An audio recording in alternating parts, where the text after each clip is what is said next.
What's up everybody, it's HomiesOfMars back in today with another video. And today I will show you guys how to get good percentages on chests in the Necrops with the cheapest gear possible. And you're probably wondering to yourself, Edkey, how cheap are we talking? Listen, I will show you the cheapest, the absolute dirt cheapest build that I use personally. I still use this build to get percentages on the chests and Necrops. I will even discuss the ability to get percentages on bosses and Necrops, although it is a lot less constant and not as easy to do, but it is still definitely possible. Now you might be asking yourself, what would be the best class to get percentages on chests and potentially boss with spending the least amount of fame possible? Well, it's definitely the warrior. In fact, you could also use a paladin as well, and the paladin's DPS isn't actually as far off. Now you're wondering, well Edkey, did you do the numbers? Did you crunch the numbers? Yes, I crunched the numbers. I have checked, I've looked through the differences between the paladin and the warrior, and of course the warrior always pulls through. The paladin still can push out enough, although it is a little bit harder, and I would say you probably, for your first class, want to get the most DPS possible, so you're going to want to get a warrior. Now before we start this guide, just to make sure you know, you want to make sure you have an 8-8 warrior, and also absolutely smash that like button, and then make sure you have 82 skill points available to use.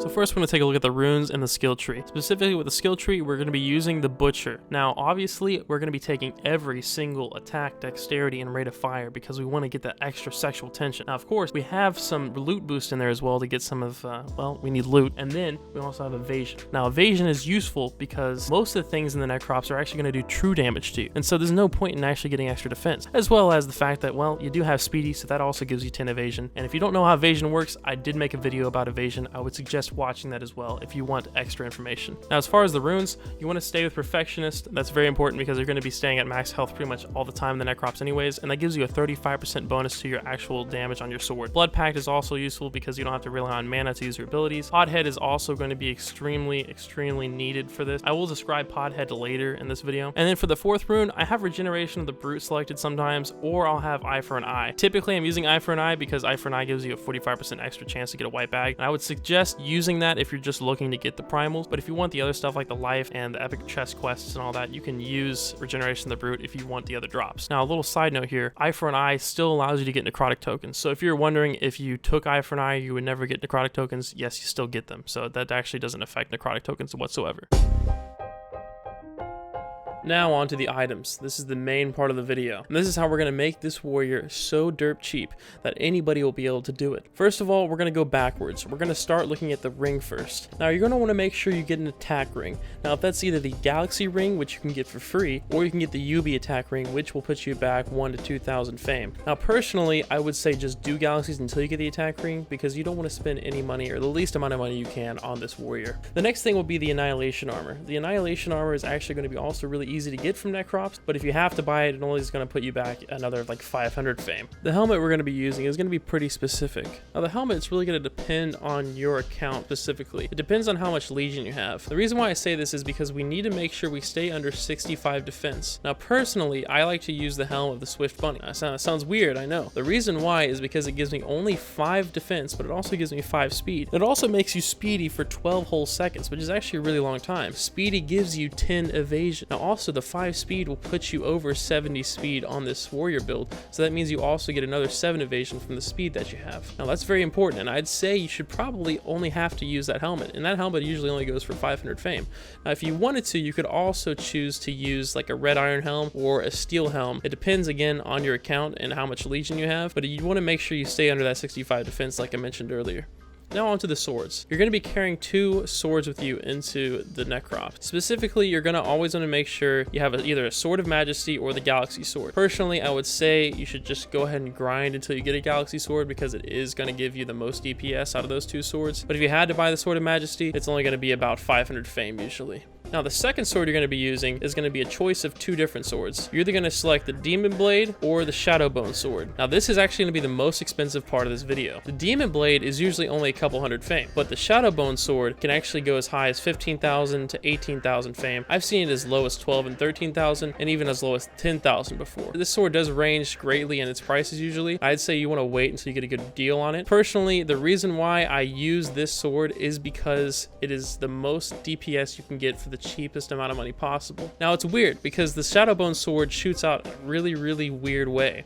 It looks like a T formation. The reason for this is, well, it's because we're only going to be using this on chests. And this sword actually allows me to get 2-3% on the chest even when there's a lot of people in the group. Now some of you might be wondering about the CV sword. The CV sword does do less DPS than the Shadowbone sword, so I'd never really recommend getting the CV sword unless you just get it for free or something. Now specifically the reason why we don't use the CV sword is because the price isn't that far off from the Shadowbone sword, and you're actually going to get more for your money if you stay with the Shadowbone sword. Now I haven't really talked about the Demon Blade much. The reason why you stay with the Demon Blade is if you're too poor to actually afford the Shadowbone sword. The Demon Blade will still allow you to get 1%, sometimes 2% on the chest, although it's a lot more difficult, but you can still get to that point because it still does a good amount of DPS, and it does a lot more DPS than your Galaxy sword or your Sword of Majesty. I would say stay with this sword as long as you need to, but get that Shadowbone sword as soon as possible because bigger groups are going to make it a lot harder for the Demon Blade to get percentages, but you can use Pothead alongside with the Demon Blade if you need to actually get the percentages on the chest a lot easier. Now, since I've mentioned it a few times in this video, let's talk about the Pothead rune.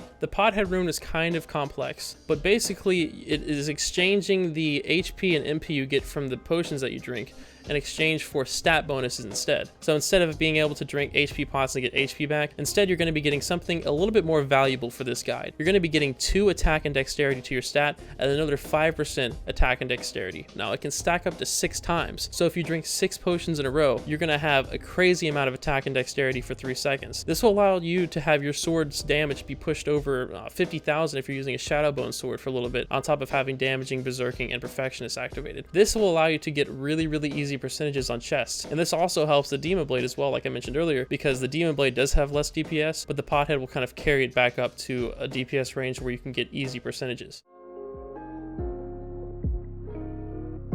Now that we've covered the items, the skill trees, and the runes, now let's actually take a look at where the chests are in the dungeon. The first chest is actually going to be back behind the first lava walk on the dungeon, and everybody goes to the first chest. So as long as you're following the group, you're always going to find the chest. Now the first chest is going to be somewhat difficult to get percentages on compared to the other chests, but you can still get percentages every single time with a Shadowbone sword. I have done it and literally never had a time where I didn't get 1, 2, or 3% on the chest. And I don't even really have to use Pothead most of the time. The funny thing is, Pothead isn't even that useful with the Shadowbone sword because I'm always getting percentages no matter what. But the Demon Blade, it does seem like you're going to have to use Pothead a lot more often, especially in those bigger groups, but I can still get percentages with the Demon Blade no problem. Interesting, I actually got a primal while I was making this guide with the same exact warrior, and I only got a screenshot of it, but I literally got a primal making this guide. So if that doesn't tell you that this guide works, well, it definitely does, because I am the person that can prove it. Now this isn't a guide on how the bosses work in the Necrop, but basically you just have to follow the people around. As long as you stay with the group, you're going to be pretty well set for the rest of the dungeon. Now what's interesting is that you'll notice that later the dungeon goes on, the more people Nexus, the easier it is to actually possibly get 2% on these bosses. Notice it's actually pretty difficult to get percentages on Thuzula and Bell and Skeletal in the beginning, but other than that, the other bosses get a lot easier to get percentages on most of the time.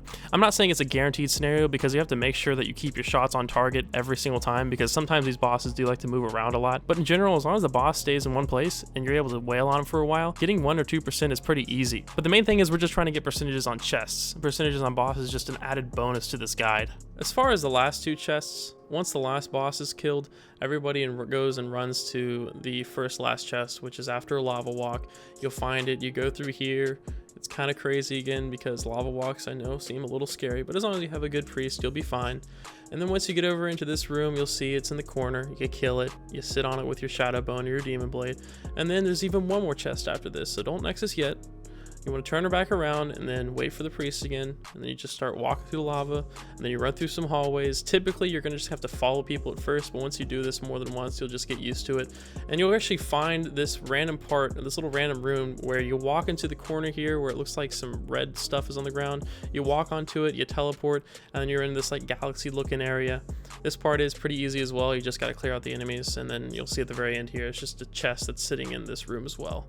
And once you do that, you've completed the dungeon. And once you've cleared all 3 chests, hopefully you've got a Necrop token, or maybe you were lucky enough to get some percentages on the bosses and you got a Necrop token there, or you got a primal. So hey, either way, hopefully you got something.